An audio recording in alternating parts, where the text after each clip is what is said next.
Ruby Rose came to social media to make a series of startling accusations about the conditions that led to her departure. Rose, who was hurt during filming the series, claims she worked in dangerous and hostile conditions, identifying Batwoman producers, Warner Brothers officials, and co-stars Dougray Scott and Camrus Johnson in her account. Rose's departure, which happened at the end of the first season, has sparked a lot of discussion, with Rose's injury generally at the heart of it. She's subsequently shared videos and tales from her surgery and recuperation, but today's message is the most detailed account she's given thus far. Rose's motivation for sharing her tale is unknown at this time. In her Instagram post, she tagged not just the network, but also Batwoman creator Caroline Dries and producers Greg Berlanti and Sarah Schechter, and started by saying enough is enough. She further said that I'm going to tell the whole world what really happened on that set. I will come for you so that what happened to me never happens to another person again. And so I can finally take back my life and the truth. Shame on you. Rose said that longtime Warner Brothers television president Peter Roth, who retired at the end of 2020, hired a private investigator to dig up dirt on her, then fired the investigator as soon as the evidence didn't suit your narrative. He was also accused of having improper interactions with young ladies, according to her. After receiving a star on the Hollywood Walk of Fame to commemorate his retirement, Roth received a lovely write-up in industry trade magazine Variety this week. Rose re-shared footage from her operation, which she had previously put online, as well as audio from a chat between her and her doctor about her spinal damage incurred on the set of Batwoman. Rose captioned the conversation and said, "Cut to 3 weeks after this video, it's worse than abnormal. This was diagnosed years ago on set, but if I got an X-ray, we would make our day. I have documented this for years. On top of that, I have enough documentation to make a 1-hour documentary. Pray tell, what else would you like me to share? The broken neck or the broken rib split in two and the tumor?" According to Rose, Roth informed her that if she did not return to work soon away, she would cost the studio millions of dollars and put the cast and crew's employment in jeopardy. She responded to critics who thought she appeared too stiff, stating the series could have been reworked to suit her injuries and rehabilitation period rather than expecting her to return to the cape and cowl immediately away.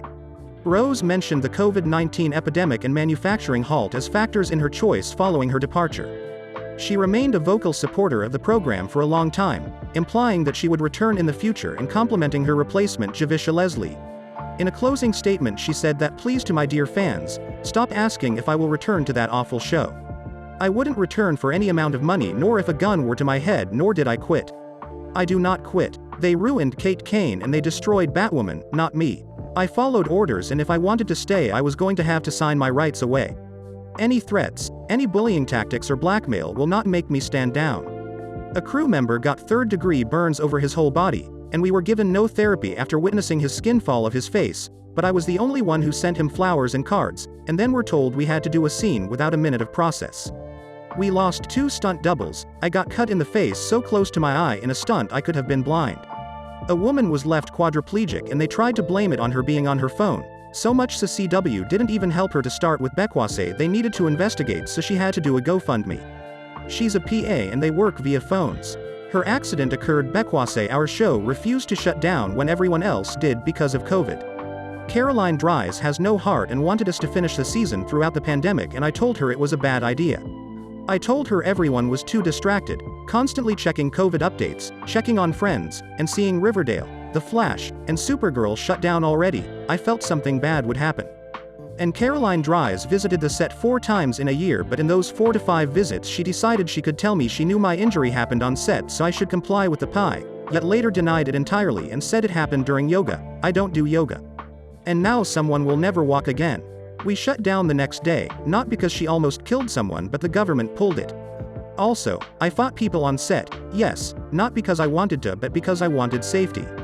Ask anyone in hair and makeup what I did for them. After 2 were hospitalized, the only people who came out and spoke was Dougray, who talk about unprofessional. Called my agent after my exit to find a way to leave, which she replied, "Break your neck I guess," yet slammed me in the press. I never raised my voice, never have. Dougray heard a female stunt double. He yelled like a little bitch at women, and was a nightmare. He left when he wanted and arrived when he wanted. He abused women, and in turn as a lead of a show I sent an email out asking for no yelling policy. They declined. I was late one time, because I was in hospital. Whoever does these stupid leaks, I'll find out who, but it's Camrus, who after I left hospital said, "Yeah, well, maybe if people were not late we would make our days."